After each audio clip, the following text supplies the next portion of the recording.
ಇನ್ನೊಂದು ಅಂತಹ ಒಂದು ಘನ ವಿದ್ವಾಂಸರ ಅಂತ್ಯ ಈ ರೀತಿಯಾಗಿ ಆಗಿ ಹೋಯ್ತಲ್ಲ ಅನ್ನುವಂತಹದ್ದು ತುಂಬಾ ವಿಷಾದನೀಯ ಸಂಗತಿ. ನನಗೆ ಈ ಭತ್ತದ ಹೊಟ್ಟಿನ ರಾಶಿಯನ್ನ ಕಂಡಾಗೆಲ್ಲ ಪ್ರತಿ ಬಾರಿ ಕುಮಾರಿಲ ಭಟ್ರ ನೆನಪಾಗತ್ತೆ.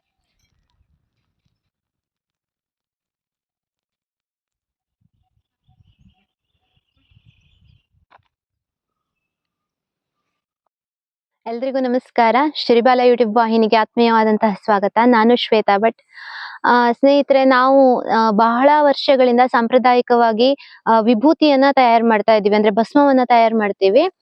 ಮನೆಯಲ್ಲೇ ಈ ಆಕಳ ಸಗಣಿ ಮತ್ತೆ ಭತ್ತದ ಹೊಟ್ಟು ಇದನ್ನ ಸೇರಿಸಿ ತಯಾರು ಮಾಡುವಂತಹದ್ದು. ಒಂದಷ್ಟು ಜನ ಅದನ್ನ ನಮ್ಮಿಂದ ತೆಗೆದುಕೊಂಡು ಹೋಗ್ತಾರೆ. ಅಂದ್ರೆ ಈ ಯಾವುದೇ ರೀತಿಯಾದಂತಹ ಕೆಮಿಕಲ್ಸ್ ಅನ್ನ ಬಳಸದೇನೆ ಈ ಏನು ಸಿಗತ್ತೆ, ಏನು ವಿಭೂತಿಗೆ ಹಾಕ್ಬೇಕು ಅಂತ ಹೇಳ್ತಾರೋ ಅದನ್ನೇ ಹಾಕಿ ಮಾಡುವಂತಹ ವಿಧಾನದಲ್ಲಿ ಮಾಡೋದ್ರಿಂದ ಯಾವುದೇ ರೀತಿಯಾದಂತಹ ಚರ್ಮ ಸಮಸ್ಯೆಗಳು ಬರೋದಿಲ್ಲ. ಅಲ್ಲದೆ ಏನಾದ್ರೂ ಒಂದು ಸಮಸ್ಯೆಗಳಾದಾಗ ಚರ್ಮದಲ್ಲಿ ಈ ಒಂದು ವಿಭೂತಿಯನ್ನ ಹಾಕಿದ್ರೆ ಕಡಿಮೆ ಆಗತ್ತೆ ಅನ್ನುವಂತ ಕಾರಣದಿಂದ ಕೂಡ ತೆಗೆದುಕೊಂಡು ಹೋಗ್ತಾರೆ. ಸೊ ಈ ಶಿವರಾತ್ರಿ ಸಮಯದಲ್ಲಿ ಇದನ್ನ ಮಾಡುವಂತಹದ್ದು ನಾನ್ ಮಾಡ್ತಾ ಇದ್ದೆ, ಅದಕ್ಕೆ ಪ್ರಿಪರೇಷನ್ ಮಾಡ್ಕೊಳ್ತಾ ಇದ್ದೆ. ಹಾಗೆ ಇದನ್ನ ನಿಮ್ಗೂ ಕೂಡ ಶೇರ್ ಮಾಡೋಣ ಅಂತ ಅನಿಸ್ತು. ಯಾಕಂದ್ರೆ ಈ ಒಂದು ಸಂಪ್ರದಾಯ ಅನ್ನುವಂತಹದ್ದು ಬಹಳ ಅನಾದಿ ಕಾಲದಿಂದ ನಡೆದುಕೊಂಡು ಬಂದಿರ್ತಕ್ಕಂತಹದ್ದು. ಅದು ತಮಗೂ ಕೂಡ ತಿಳಿಯಲಿ, ಮತ್ತೆ ಯಾರಾದ್ರೂ ಮನೆಯಲ್ಲಿ ಮಾಡ್ಕೊಳ್ಳುವಂತಹವ್ರಿದ್ರೆ ಮಾಡ್ಕೋಬಹುದು ಅಂತ ಈ ಒಂದು ವಿಡಿಯೋನ ಶೇರ್ ಮಾಡ್ತಾ ಇದ್ದೀನಿ. ಯಾಕಂದ್ರೆ ಎಲ್ರಿಗೂ ಗೊತ್ತಲ್ವಾ, ಈಗ ಪೇಟೆಗಳಲ್ಲೂ ಕೂಡ ಭಸ್ಮದ ಉಂಡೆಗಳು ಸಿಗತ್ತೆ. ಆದ್ರೆ ಅದಕ್ಕೆ ಎಷ್ಟು ಕೆಮಿಕಲ್ಸ್ ಅನ್ನ ಯೂಸ್ ಮಾಡಿರ್ತಾರೆ, ಎಷ್ಟು ಸುಣ್ಣವನ್ನ ಯೂಸ್ ಮಾಡಿರ್ತಾರೆ ಅನ್ನುವಂತಹದ್ದು ಗೊತ್ತು. ತುಂಬಾ ವೈಟ್ ಅಲ್ಲಿ ಬರುತ್ತೆ, ಆದ್ರೆ ಅದ್ರಲ್ಲಿ ಎಷ್ಟು ಕೆಮಿಕಲ್ಸ್ ಇರುತ್ತೆ ಅನ್ನುವಂತಹದ್ದು ಎಲ್ರಿಗೂ ಗೊತ್ತು. ಅದು ಚರ್ಮದ ಕಾಯಿಲೆಯನ್ನ ತರುತ್ತೆ. ಹಾಗಾಗಿ ಈ ರೀತಿಯಾಗಿ ಮನೆಯಲ್ಲೇ ಮಾಡ್ಕೊಳ್ಳುವಂತಹದ್ದು ತುಂಬಾ ಉತ್ತಮ. ಸೊ ತಮಗೂ ಕೂಡ ಸಾಧ್ಯ ಆದ್ರೆ ತೋರಿಸುವಂತ ಇಂಗ್ರೀಡಿಯೆಂಟ್ಸ್ ತಮ್ಮ ಮನೆಗಳಲ್ಲೂ ಸಿಗುವಂತದ್ದಿದ್ರೆ ಖಂಡಿತವಾಗಿ ಮನೆಯಲ್ಲೇ ಮಾಡ್ಕೊಳ್ಳಿ. ಒಂದ್ಸಲ ನೀವು ಮಾಡ್ಕೊಂಡ್ಬಿಟ್ರಿ ಅಂತಂದ್ರೆ ನಿಮ್ಗೆ ವರ್ಷಾನುಗಟ್ಲೆ ಬರುತ್ತೆ. 2 ವರ್ಷ 3 ವರ್ಷ ಇಟ್ರು ಇದು ಹಾಳಾಗೋದಿಲ್ಲ. ಹಾಗಾಗಿ ನಾನು ಈ ಒಂದು ವಿಡಿಯೋವನ್ನ ತಮ್ಗೆ ಶೇರ್ ಮಾಡ್ತಾ ಇದ್ದೀನಿ. So welcome back to my YouTube channel. ಯಾರಿನ್ನು ಶ್ರೀಬಾಲ ಯೂಟ್ಯೂಬ್ ಚಾನಲ್ಗೆ ಸಬ್ಸ್ಕ್ರೈಬ್ ಆಗಿಲ್ವೋ ತಾವೆಲ್ಲರೂ ದಯವಿಟ್ಟು ಸಬ್ಸ್ಕ್ರೈಬ್ ಮಾಡ್ಕೊಂಡು ನನ್ನ ವಿಡಿಯೋಗಳನ್ನ ಪ್ರೋತ್ಸಾಹ ಮಾಡಿ. ಅದೇ ರೀತಿಯಾಗಿ ಈ ವಿಡಿಯೋವನ್ನ ಸಾಧ್ಯವಾದಷ್ಟು ಶೇರ್ ಮಾಡಿ. ನಾನೀಗ ಭತ್ತದ ಹೊಟ್ಟನ್ನ ರಾಶಿ ಹಾಕ್ಬಿಟ್ಟು ಬಂದೆ. ಭತ್ತದ ಹೊಟ್ಟಿಗೆ ಈ ಸಗಣಿ ಉಂಡೆಯನ್ನ ಹಾಕುವಂತಹದ್ದು. ಈ ಸಗಣಿ ಸ್ವಲ್ಪ ಒಣಗಿದ್ದಿದ್ರೆ ತುಂಬಾ ಚೆನ್ನಾಗಿರ್ತಿತ್ತು. ನಮ್ಗೆ ಅದು ನೆನಪಿರ್ಲಿಲ್ಲ ಭಸ್ಮ ಮಾಡುವಂತಹದ್ದು. ಹಾಗಾಗಿ ಸಗಣಿ ಇನ್ನ ಒಣಗಿಲ್ಲ, ಹಸಿಯಾಗಿದೆ, ತುಂಬಾ ಹಸಿಯಾಗಿದೆ ನೋಡಿ, ತಾಜಾ ಸಗಣಿ ಇವತ್ತಿಂದು. ಸೊ ಇದು ಪರವಾಗಿಲ್ಲ, ಈಗ ಬಿಸಿಲು ಇದೆ ಇವತ್ತು, ಹಾಗಾಗಿ ಬಿಸಿಲು ಹಾಕಿಟ್ರೆ ಸಂಜೆ ಅಷ್ಟೊತ್ತಿಗೆ ಒಣಗುತ್ತೆ. ನಾಳೆ ಶಿವರಾತ್ರಿ ಆಗಿರೋದ್ರಿಂದ ನಾಳೆ ಇದಕ್ಕೆ ಬೆಂಕಿಯನ್ನು ಹಚ್ಬೇಕು. ಮತ್ತೆ ನಾಳೆ ಒಂದು ನೈಟ್ ಅದು ಪೂರ್ತಿಯಾಗಿ ಉರಿದ್ರೆ ಮಾತ್ರ ಅದು ಚೆನ್ನಾಗಿ ಬೆಂದಿಯತ್ತೆ. ಸಗಣಿ ತುಂಬಾ ಚೆನ್ನಾಗಿ ಬೆಂದು ಭಸ್ಮ ರೆಡಿ ಆಗತ್ತೆ. ಸೊ ನಾಡಿದ್ದು ಅಂದ್ರೆ ಶಿವರಾತ್ರಿಯ ಮಾರನೇ ದಿನ ಇದನ್ನ ಬಳಸುವಂತಹದ್ದು, ಅಂದ್ರೆ ತೆಗೆಯುವಂತಹದ್ದು. ಶಿವರಾತ್ರಿ ದಿನ ಭಸ್ಮವನ್ನ ತೆಗೆಯೋದಿಲ್ಲ, ಭಸ್ಮವನ್ನ ಮಾಡ್ತಾರೆ ಅವತ್ತು, ಮಾರನೇ ದಿನ ಅದನ್ನ ತೆಗೆಯುವಂತಹದ್ದು ಸಾಂಪ್ರದಾಯಿಕವಾಗಿ ನಡ್ಕೊಂಡು ಬಂದಿರೋದು. ಸೊ ನಾನೀಗ ಉಂಡೆ ಕಟ್ತಾ ಇದ್ದೀನಿ. ತುಂಬಾ ಜನ ಹೇಳ್ತಾರೆ ಈ ಸಗಣಿ ಅಂತಂದ್ರೆ ಹೂವು ಅಂತ, ನನ್ಗೇನ್ ಅಷ್ಟು ಇದಿಲ್ಲ.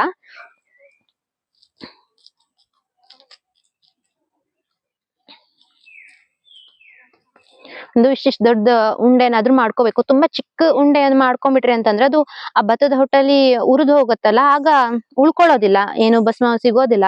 ಅದ್ರ ಆ ಭತ್ತದ ಹೊಟ್ಟಿನ ಜೊತೆಗೆ ಅದು ಸೇರ್ಬಿಡತ್ತೆ. ಹಾಗಾಗಿ ಸ್ವಲ್ಪ ಇನ್ನೊಂಚೂರು ದೊಡ್ಡ ದೊಡ್ಡ ಉಂಡೆ ಆದ್ರೂ ಪರವಾಗಿಲ್ಲ. ಒಂದಿಷ್ಟಿಷ್ಟು ದೊಡ್ಡ ಉಂಡೆ ಆದ್ರೂ ಚೆನ್ನಾಗ್ ಬರುತ್ತೆ.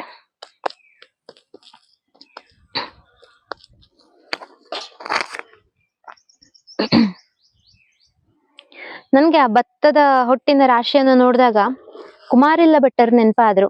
ಕುಮಾರಿಲ ಭಟ್ಟರು ಅವರ ಕೊನೆಯ ಗಳಿಗೆಯನ್ನ ಆ ಒಂದು ಭತ್ತದ ಹೊಟ್ಟಿನಲ್ಲಿ ಕಳೀತಾರಂತೆ. ಕುಮಾರಿಲ ಭಟ್ಟರು ಅನ್ನುವಂತಹವರು ಒಬ್ಬ ಘನ ವಿದ್ವಾಂಸರು. ಹಾಗೆ ನಮ್ಮ ಸನಾತನ ಸಂಸ್ಕೃತಿಯನ್ನ ಉಳಿಸೋದಕ್ಕೆ ಶಂಕರಾಚಾರ್ಯರ ಕೊಡುಗೆ ಎಷ್ಟಿದೆಯೋ ಕುಮಾರಿಲ ಭಟ್ಟರ ಕೊಡುಗೆಯು ಕೂಡ ಅಷ್ಟೇ ಇರುವಂತಹದ್ದು, ಅದೇ ರೀತಿಯಾಗಿ ಇರುವಂತಹದ್ದು. ಶಂಕರಾಚಾರ್ಯ ಸಮಕಾಲೀನರಾಗಿರ್ತಕ್ಕಂತಹ ಕುಮಾರಿಲ ಭಟ್ಟರು ಆಗ ರಾಜರ ಆಳ್ವಿಕೆಯಲ್ಲಿ ಈ ಬೌದ್ಧ ಧರ್ಮ ಅನ್ನುವಂತಹದ್ದು ಬಹಳ ವ್ಯಾಪಿಸ್ತಾ ಇರುತ್ತೆ. ಆ ಸಂದರ್ಭದಲ್ಲಿ ಅದನ್ನ ತಡೆಗಟ್ಟೋದಕ್ಕೆ ಬಹಳಷ್ಟು ರೀತಿಯಲ್ಲಿ ಹೋರಾಟವನ್ನ ಮಾಡ್ತಾರೆ. ಕೊನೆಗೆ ಅವರಿಗೆ ಒಂದಿನ ಅನ್ಸುತ್ತೆ, ಈ ಬೌದ್ಧ ಧರ್ಮದಲ್ಲಿ ಅಂತದ್ದೇನಿದೆ, ಈ ಬೌದ್ಧ ಧರ್ಮವನ್ನ ಸ್ವೀಕಾರ ಮಾಡೋದಕ್ಕೆ ಯಾಕೆ ಇಷ್ಟು ಜನರು ಹಾತೊರಿತಾ ಇದ್ದಾರೆ, ತಾನು ಅದರ ತಿರುಳೇನು ಅನ್ನುವಂತಹದ್ದು ನೋಡ್ಬೇಕು ಅಂತ ಆ ಧರ್ಮವನ್ನ ಒಬ್ಬ ಬೌದ್ಧ ಭಿಕ್ಕುವಿನ ಬಳಿ ಸ್ವೀಕಾರವನ್ನ ಮಾಡ್ತಾರೆ. ಅಲ್ಲಿ ಸನ್ಯಾಸತ್ವವನ್ನ ಕುಮಾರಿಲ ಭಟ್ಟರು ಪಡೆದುಕೊಳ್ತಾರೆ. ಬೌದ್ಧ ಸನ್ಯಾಸತ್ವವನ್ನ ಪಡೆದುಕೊಂಡು ನಳಂದ ವಿಶ್ವವಿದ್ಯಾಲಯಕ್ಕೆ ಹೋಗ್ತಾರೆ. ತದನಂತರ ಅಲ್ಲಿ ವ್ಯಾಸಂಗವನ್ನ ಮಾಡ್ತಾರೆ ಬೌದ್ಧ ಧರ್ಮದ ಕುರಿತಾಗಿ. ಅಲ್ಲಿ ಅವರ ನಿಜವಾದಂತಹ ಹೆಸರನ್ನ ಒಂದು ಸಂದರ್ಭದಲ್ಲಿ ಗೊತ್ತಾಗ್ಬಿಡತ್ತೆ ಅಲ್ಲಿರೋದಂತವರಿಗೆ ಇವರು ಕುಮಾರಿಲ ಭಟ್ರು ಅಂತ. ಆ ಸಂದರ್ಭದಲ್ಲಿ ಅವ್ರಿಗೆ ಬಹಳ ಅವಮಾನವನ್ನ ಮಾಡ್ತಾರೆ. ಅವರನ್ನು ಅಲ್ಲಿಂದ ಹೊರಗಡೆ ಹಾಕ್ಲಾಗತ್ತೆ. ನಳಂದ ವಿಶ್ವವಿದ್ಯಾಲಯದಿಂದ ಹೊರಗಡೆ ಹಾಕ್ಲಾಗತ್ತೆ. ಆ ಸಂದರ್ಭದಲ್ಲಿಯೂ ಸಹ ಅವರು ಈ ಒಂದು ಇದನ್ನ ತನ್ನ ಒಂದು ಧರ್ಮದ ಶ್ರೇಷ್ಠತೆಯನ್ನ ಅಲ್ಲಿ ಸಾರಿಯೇ ಬರ್ತಾರೆ. ವಾಗ್ಯುದ್ಧದಲ್ಲಿ ಎಲ್ಲಾ ಬೌದ್ಧ ಭಿಕ್ಕುಗಳನ್ನ ಸೋಲಿಸಿ ಇವ್ರು ತನ್ನ ಧರ್ಮ ಎಷ್ಟು ಶ್ರೇಷ್ಠವಾದದ್ದು ಅಂತ ಹೇಳಿ ಅಲ್ಲಿಂದ ಬರ್ತಾರೆ. ಅಲ್ಲಿಂದ ಬಂದ ನಂತರ ಅವ್ರಿಗೆ ಏನ್ ಅನ್ಸುತ್ತೆ ಅಂತಂದ್ರೆ, ತಾನು ಇಂತಹ ಒಂದು ಶ್ರೇಷ್ಠವಾದಂತಹ ಧರ್ಮದಲ್ಲಿ ಹುಟ್ಟಿ ಸತ್ಸಂಪ್ರದಾಯಗಳನ್ನ ಇಷ್ಟು ವರ್ಷಗಳ ಕಾಲ, ಅಂದ್ರೆ ಅವರಿಗೆ ಹೆಚ್ಚು ಕಡಿಮೆ ಅವಾಗ 70-72 ವರ್ಷಗಳೇನೋ ಆಗಿತ್ತು ಅಂತ ಹೇಳಲಾಗತ್ತೆ. ಜ್ಞಾನವೃದ್ಧರು, ವಯೋವೃದ್ಧರು ಸಹ ಆಗಿರ್ತಕ್ಕಂತಹವರು ಇಷ್ಟು ವರ್ಷಗಳ ಕಾಲ ತಾನು ಒಂದು ಧರ್ಮವನ್ನ ಪಾಲನೆ ಮಾಡ್ಕೊಂಡು ಕೊನೆಯ ಗಳಿಗೆಯಲ್ಲಿ ಯಾವುದೋ ಒಂದು ಅನ್ಯ ಧರ್ಮವನ್ನ ಸ್ವೀಕಾರ ಮಾಡಿ ನನ್ನತನಕ್ಕೆ ನಾನೇ ಮೋಸ ಮಾಡ್ಕೊಂಡ್ನಲ್ಲ ಅಂತ ಅವರಿಗೆ ಬಹಳ ಪಶ್ಚಾತ್ತಾಪವಾಗತ್ತೆ. ಅದೇ ರೀತಿಯಾಗಿ ಬೌದ್ಧ ಧರ್ಮವನ್ನ ಸ್ವೀಕಾರ ಮಾಡದಂತಹ ಸಂದರ್ಭದಲ್ಲಿ ಅವರು ಆ ಧರ್ಮಕ್ಕೆ ಬದ್ಧನಾಗಿರ್ತೇನೆ ಎನ್ನುವಂತಹ ಒಂದು ವಚನವನ್ನ ಏನ್ ಕೊಟ್ಟಿರ್ತಾರೆ, ನಾನು ಆ ವಚನವನ್ನು ಕೂಡ ಮುರಿದೆ, ಹುಟ್ಟಿದಂತಹ ಧರ್ಮಕ್ಕೂ ಕೂಡ ತಾನು ಮೋಸವನ್ನ ಮಾಡ್ದೆ ಅಂತ ಅವರಿಗೆ ಬಹಳ ಅಂದ್ರೆ ಬಹಳ ಬೇಸರವಾಗತ್ತೆ. ಆ ಬೇಸರ ಎಷ್ಟ್ರ ಮಟ್ಟಿಗೆ ಇತ್ತು ಅಂತಂದ್ರೆ ಅವರಿಗೆ, ಅವರು ಪ್ರಾಯಶ್ಚಿತ್ತಕ್ಕೆ ಮುಂದಾಗ್ತಾರೆ. ಆ ಪ್ರಾಯಶ್ಚಿತ್ತ ಎಷ್ಟು ಘೋರವಾಗಿತ್ತಂತಂದ್ರೆ, 2 ಆಳು ಎತ್ತರದ ಭತ್ತದ ಹೊಟ್ಟಿನ ರಾಶಿಯನ್ನ ಹಾಕಿ ಆ ರಾಶಿಯೊಳಗೆ ಅವರು ಕುಳಿತುಕೊಂಡು ತನ್ನ ಶಿಷ್ಯಂದಿರಿಗೆ ಆ ಭತ್ತದ ಹೊಟ್ಟಿನ ರಾಶಿಗೆ ಬೆಂಕಿಯನ್ನು ಹಚ್ಚೋದಕ್ಕೆ ಹೇಳ್ತಾರೆ. ಭತ್ತದ ಹೊಟ್ಟು ಒಂದೇ ಸಲ ಧಗ ಧಗ ಧಗ ಅಂತ ಯಾವತ್ತೂ ಉರಿಯೋದಿಲ್ಲ. ನಿಧಾನವಾಗಿ ಅದು ಬೆಂಕಿಯನ್ನು ಹೊತ್ಕೊಳ್ಳುವಂತಹದ್ದು, ನಿಧಾನವಾಗಿ ಉರಿಯುವಂತಹದ್ದು. ಅದು ಉರಿದು ಅಣುವಾಗಿ ಸುಡುತ್ತೆ. ಭತ್ತದ ಹೊಟ್ಟು ಯಾವತ್ತೂ ಧಗ ಧಗ ಅಂತ ಒಮ್ಮೆಗೆ ಉರಿದು ಹೋಗೋದಿಲ್ಲ. ನಿಧಾನವಾಗಿ ಹೊತ್ತಿ ಉರಿಯುವಂತಹದ್ದು. ಅಂತಹ ಭತ್ತದ ಹೊಟ್ಟಿನ ರಾಶಿಯೊಳಗೆ ಅವರು ಕುಳಿತುಕೊಳ್ಳುವಂತಹ ಒಂದು ಸಂಕಲ್ಪವನ್ನ ಮಾಡ್ತಾರೆ, ತಾನು ಪ್ರಾಣತ್ಯಾಗವನ್ನ ಮಾಡ್ತೇನೆ ಅಂತ. ಆ ಸಂದರ್ಭದಲ್ಲಿ ಶಂಕರಾಚಾರ್ಯರು ಬದರಿಯಿಂದ ಬರ್ತಾ ಇರ್ತಾರೆ. ಕುಮಾರಿಲ ಭಟ್ಟರನ್ನ ಹುಡ್ಕೊಂಡೇ ಬರುವಂತಹವ್ರವರು. ತ್ರಿಕಾಲಜ್ಞಾನಿಗಳಾದಂತಹ ಶಂಕರಾಚಾರ್ಯರು ಆ ಒಂದು ಕುಮಾರಿಲ ಭಟ್ಟರ ಆಶ್ರಮಕ್ಕೆ ಬಂದಾಗ ಕುಮಾರಿಲ ಭಟ್ಟರು ಸಂಕಲ್ಪವನ್ನ ಮಾಡಿ ಆಗಿರತ್ತೆ, ಅವರು ತಾನು ಪ್ರಾಯಶ್ಚಿತವನ್ನ ಮಾಡ್ಕೊಳ್ತೇನೆ ಅಂತ. ಶಂಕರಾಚಾರ್ಯರು ಅವರ ಮನವೊಲಿಸೋದಕ್ಕೆ ಸಾಕಷ್ಟು ಬುದ್ಧಿವಾದವನ್ನ ಹೇಳ್ತಾರೆ. ಯಾಕಂದ್ರೆ ಹಿಂದೂ ಧರ್ಮದ ಸಂಸ್ಥಾಪನೆ, ಮರು ಸಂಸ್ಥಾಪನೆ ಅನ್ನುವಂತಹದ್ದು ಆ ಸಮಯದಲ್ಲಿ ಮುಖ್ಯವಾಗಿ ಆಗ್ಬೇಕಾದಂತಹದ್ದು. ಹಾಗಾಗಿ ನೀವು ಈ ರೀತಿಯಾದಂತಹ ನಿರ್ಧಾರವನ್ನ ತೆಗೆದುಕೊಳ್ಳುವಂತಹದ್ದು ಸರಿಯಲ್ಲ ಅಂತ ಶಂಕರಾಚಾರ್ಯರು ಹೇಳ್ತಾರೆ. ಆದ್ರೆ ಅವರು ಇಲ್ಲ, ನಾನು ಸಂಕಲ್ಪವನ್ನ ಮಾಡಿದ್ದೇನೆ, ಯಾವುದೇ ಕಾರಣಕ್ಕೂ ನಾನು ಸಂಕಲ್ಪವನ್ನ ಮುರಿಯೋದಿಲ್ಲ, ನಾನು ಪ್ರಾಯಶ್ಚಿತವನ್ನ ಮಾಡ್ಕೊಳ್ತೇನೆ ಅಂತ ಹೇಳಿ ಆ ಭತ್ತದ ಹೊಟ್ಟಿನ ಒಳಗೆ ಕುತ್ಕೊಳ್ತಾರೆ. ತದನಂತರ ಅವರ ಶಿಷ್ಯಂದಿರು ಅದಕ್ಕೆ ಬೆಂಕಿಯನ್ನು ಹಚ್ತಾರೆ. ಶಂಕರಾಚಾರ್ಯರೇ ಬೆರಗಾಗಿ ಹೋಗಿದ್ರಂತೆ ಕುಮಾರಿಲ ಭಟ್ಟರ ಈ ಒಂದು ಪಶ್ಚಾತ್ತಾಪದ ರೀತಿಗೆ, ಪ್ರಾಯಶ್ಚಿತವನ್ನ ಅವ್ರು ಮಾಡ್ಕೊಳ್ಳುವಂತಹ ರೀತಿಗೆ. ಯಾರೇ ಆಗಿರ್ಲಿ, ಅವರು ಎಷ್ಟೇ ಒಂದು ಜ್ಞಾನವನ್ನ ಸಂಪಾದನೆ ಮಾಡಿರ್ಲಿ, ಎಷ್ಟೇ ಒಂದು ಜೀವನದ ವಿರಕ್ತಿಯನ್ನು ಹೊಂದಿರ್ಲಿ, ದೇಹ ಅನ್ನುವಂತಹದ್ದು ಏನಿದೆ ಇದು ಮನುಷ್ಯನ ದೇಹವೇ. ಮಾಂಸ, ಮಜ್ಜೆ, ರಕ್ತಗಳಿಂದ ಕೂಡಿರತಕ್ಕಂತಹ ಈ ದೇಹವನ್ನ ಅವ್ರು ಆ ರೀತಿಯಾಗಿ ಹಿಂಸೆಗೆ ಒಳಪಡಿಸಿ ಅದನ್ನ ತಮ್ಮ ಕೊನೆಯನ್ನ ಅದರಲ್ಲಿ ಹುಡುಕಿಕೊಳ್ತಾರೆ ಅಂತ ಅಂದ್ರೆ ಅವರ ಮಾನಸಿಕ ಶಕ್ತಿ ಎಷ್ಟು ಬಲವಾಗಿರ್ಬೇಡ ಅನ್ನುವಂತಹದೊಂದು ಅನ್ಸಿದ್ರೆ, ಇನ್ನೊಂದು ಅಂತಹ ಒಂದು ಘನ ವಿದ್ವಾಂಸರ ಅಂತ್ಯ ಈ ರೀತಿಯಾಗಿ ಆಗಿ ಹೋಯ್ತಲ್ಲ ಅನ್ನುವಂತಹದ್ದು ತುಂಬಾ ವಿಷಾದನೀಯ ಸಂಗತಿ. ನನಗೆ ಈ ಭತ್ತದ ಹೊಟ್ಟಿನ ರಾಶಿಯನ್ನ ಕಂಡಾಗೆಲ್ಲ ಪ್ರತಿ ಬಾರಿ ಕುಮಾರಿಲ ಭಟ್ಟರು ನೆನಪಾಗತ್ತೆ. ಶಂಕರಾಚಾರ್ಯರು ಹೇಗಾದರೂ ಮನವೊಲಿಸಿ ಅವರನ್ನ ಉಳಿಸ್ಕೊಳ್ಬೇಕಾಗಿತ್ತು. ಅಷ್ಟಾದ್ರೆ ಬಹುಶಃ ನಮ್ಮ ಸನಾತನ ಸಂಸ್ಕೃತಿ ಇನ್ನೊಂದು ಸ್ತರದಲ್ಲಿ ಮೇಲೆ ಇರ್ತಿತ್ತೇನೋ. ಯಾಕಂದ್ರೆ ಕುಮಾರಿಲ ಭಟ್ಟರು ಇನ್ನೊಂದು ಬೌದ್ಧ ಮತದ ಸಾಕಷ್ಟು ಒಳತಿರುವುಗಳನ್ನ ತಿಳಿದುಕೊಂಡು ಬಂದಂತಹವರು. ಅವರಿಗೆ ಸಾಕಷ್ಟು ಅದರ ಬಗ್ಗೆ ಜ್ಞಾನ ಇತ್ತು. ಹಾಗಾಗಿ ನಮ್ಮ ಒಂದು ಸನಾತನ ಸಂಸ್ಕೃತಿಯನ್ನ ಯಾವ ರೀತಿಯಾಗಿ ನಾವು ಇನ್ನಷ್ಟು ಎತ್ತರಕ್ಕೆ ಕೊಂಡೊಯ್ಯಬಹುದು ಎನ್ನುವಂತಹ ಒಂದು ವಿಚಾರಗಳು ಅವರಲ್ಲಿ ಸಾಕಷ್ಟು ಇತ್ತು. ಅವರ ಒಂದು ಅಂತ್ಯ ಅನ್ನುವಂತಹದ್ದು ಭತ್ತದ ಹೊಟ್ಟಿನ ರಾಶಿಯಲ್ಲಿ ಆಗತ್ತೆ. ತುಂಬಾ ದಾರುಣವಾಗಿ ಆಗುವಂತಹದ್ದು ಅದು. ಅದ್ರ ಬಗ್ಗೆ ಒಂದು ಡೀಟೇಲ್ ಆಗಿ ಓದ್ಬೇಕು ಅಂತಂದ್ರೆ ಒಂದು ಶಂಕರಾಚಾರ್ಯರ ಜೀವನ ಚರಿತ್ರೆಯನ್ನ ಓದ್ಬೇಕು. ಅಲ್ಲಿ ಶಂಕರಾಚಾರ್ಯರ ಜೀವನ ಚರಿತ್ರೆಯಲ್ಲೂ ಕೂಡ ಕುಮಾರಿಲ ಭಟ್ಟರ ಪ್ರಸ್ತಾಪ ಬರುತ್ತೆ.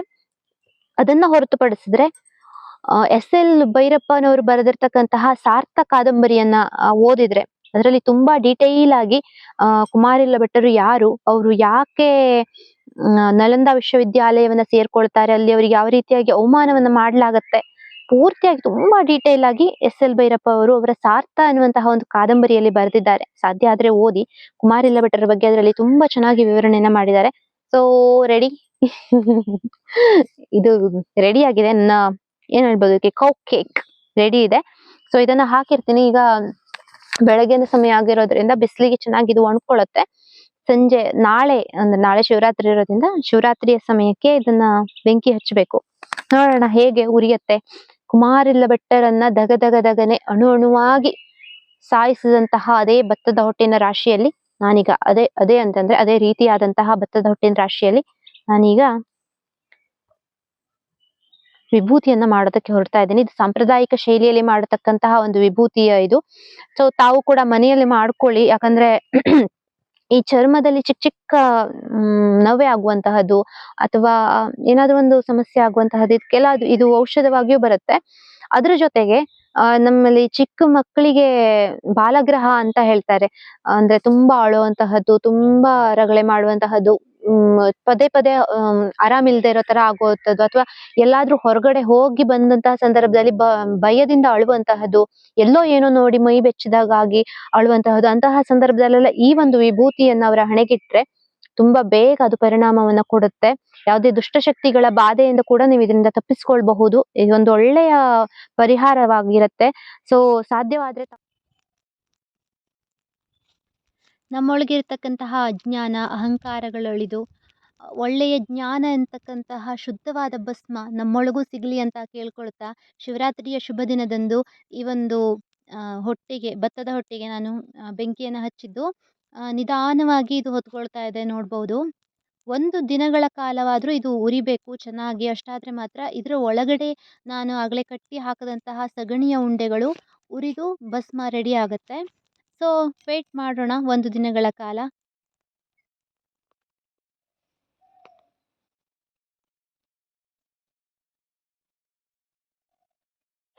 ನಿನ್ನೆ ಬೆಳಗ್ಗೆನೆ ಬೆಂಕಿ ಹಾಕಿದ್ದು. ಈಗ ಹೆಚ್ಚು ಕಡಿಮೆ ಒಂದು 30 ಗಂಟೆಗಳ ಕಾಲ ಅಂತೂ ಇದು ಉರಿದಿದೆ. ಉರಿದು ನೋಡಿ ಪೂರ್ತಿಯಾಗಿ ಬೂದಿಯಾಗಿದೆ. ಇದು ಭತ್ತದ ಹೊಟ್ಟು ಪೂರ್ತಿಯಾಗಿ ಉರಿದು ಖಾಲಿ ಆಯ್ತು. ಬಿಸಿ ಏನಿಲ್ಲ ಈಗ. ಸೊ ಇದನ್ನ ತೆಗಿಯೋಣ ಅಂತ ಬಂದೆ ನಾನು. ಆಕ್ಚುಲಿ ಇದು ಮೊದಲೇ ತೆಗಿಬೇಕಿತ್ತೇನೋ, ನನಗೆ ಪುರ್ಸೊತ್ತಿರ್ಲಿಲ್ಲ. ಹಾಗಾಗಿ ಈ ಸಂಜೆ ಸಮಯಕ್ಕೆ ಬಂದೆ ನಾನು. ನೋಡೋಣ ಎಷ್ಟು ಆಗತ್ತೆ ಅಂತ. ನೋಡಿ ಹೀಗಾಗಿದೆ. ಇದು ಉರಿದು ಆಗಿರುವಂತಹದ್ದು. ಇದು ಸಗಣಿ ಉಂಡೆ ಮಾಡಿ ಇಟ್ಟಿದ್ನಲ್ಲ, ಇದು ಈ ರೀತಿ ಆಗಿದೆ. ಕಾಣಿಸ್ತಾ ಇರ್ಬೋದು ಅಂತ ಭಾವಿಸ್ಕೊಳ್ತೇನೆ. ಇಲ್ಲ ಅಂತಂದ್ರೆ ಆಮೇಲೆ ತೋರಿಸ್ತೇನೆ. ನೋಡಿ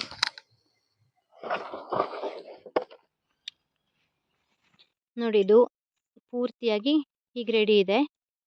ನೋಡಿ ಪೂರ್ತಿಯಾಗಿ ಬೆಂದ್ರೆ ಈ ತರದ್ ಆಗತ್ತೆ. ಇದು ಒಂಚೂರು ಕಸ ಕಡ್ಡಿ ಏನೂ ಇಲ್ಲ, ಕ್ಲೀನ್ ಆಗಿದೆ. ಸೊ ಇದಕ್ಕೆ ಇವಾಗ ಸ್ವಲ್ಪ ನೀರು ಹಾಕ್ಬಿಟ್ಟು ಇದನ್ನ ಈ ಥರ ಚೆನ್ನಾಗಿ ಪುಡಿ ಮಾಡಿಕೊಂಡು ನೀರು ಹಾಕ್ಬಿಟ್ಟು ಇದನ್ನ ಕಲಸಿ ಉಂಡೆ ಕಟ್ಟಿ ಮತ್ತೆ ಒಣಗಿಸ್ಬೇಕು. ಸೊ ತೋರಿಸ್ತೀನಿ ಈಗ.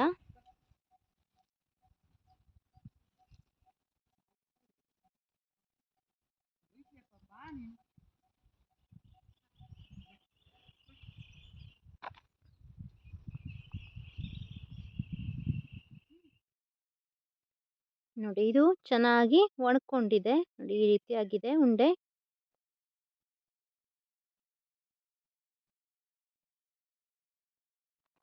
ನೋಡಿ ಇಷ್ಟು ಉಂಡೆ ಆಯ್ತು.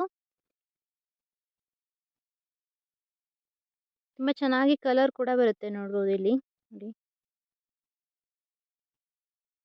ಮತ್ತೆ ಇದು ಚರ್ಮಕ್ಕೆ ಯಾವುದೇ ರೀತಿಯಾದಂತಹ ಸಮಸ್ಯೆಗಳನ್ನ ತರೋದಿಲ್ಲ. ಹಾಗಾಗಿ ಎಲ್ಲರೂ ಕೂಡ ಈ ರೀತಿಯಾಗಿ ಮನೆಯಲ್ಲೇ ಮಾಡ್ಕೊಳ್ಳಿ. ನಾನು ತೋರಿಸಿದ್ನಲ್ಲ, ಇದಕ್ಕೆ ಜಾಸ್ತಿ ಏನು ಇಂಗ್ರೀಡಿಯೆಂಟ್ಸ್ ಬೇಕಾಗೋದಿಲ್ಲ. ಸಗಣಿ ಮತ್ತೆ ಭತ್ತದ ಹೊಟ್ಟು ಇದ್ಬಿಟ್ರೆ ತುಂಬ ಚೆನ್ನಾಗಿ ಈ ಒಂದು ವಿಭೂತಿಯನ್ನ ಮನೆಯಲ್ಲೇ ಮಾಡ್ಕೋಬಹುದು. ಸೊ ತಾವೆಲ್ಲರೂ ಮಾಡ್ಕೊಳ್ಳಿ. ಮನೆಯಲ್ಲೇ ವಿಭೂತಿಯನ್ನ ಯಾವ ರೀತಿಯಾಗಿ ತಯಾರಿ ಮಾಡ್ಕೊಳ್ಳೋದು ಅಂತ ನಾನು ಪೂರ್ತಿ ಎಲ್ಲ ಡೀಟೇಲ್ಸ್ನ ವಿಡಿಯೋದಲ್ಲಿ ತೋರಿಸ್ಕೊಟ್ಟಿದ್ದೀನಿ. ಸೊ ತಾವು ಕೂಡ ಅದೇ ರೀತಿಯಾಗಿ ಮಾಡ್ಕೊಳ್ಳಿ ಅಂತ ಹೇಳ್ತಾ ಇವತ್ತಿನ ಈ ಒಂದು ವಿಡಿಯೋನ ಇಲ್ಲಿಗೆ ಮುಗಿಸ್ತಾ ಇದ್ದೇನೆ. ನಿಮ್ಮೆಲ್ಲರಿಗೂ ಈ ವಿಡಿಯೋ ಇಷ್ಟವಾಗ್ತಿದ್ರೆ ದಯವಿಟ್ಟು ಲೈಕ್ ಮಾಡಿ, ಅದೇ ರೀತಿಯಾಗಿ ವಿಡಿಯೋವನ್ನು ಶೇರ್ ಮಾಡಿ.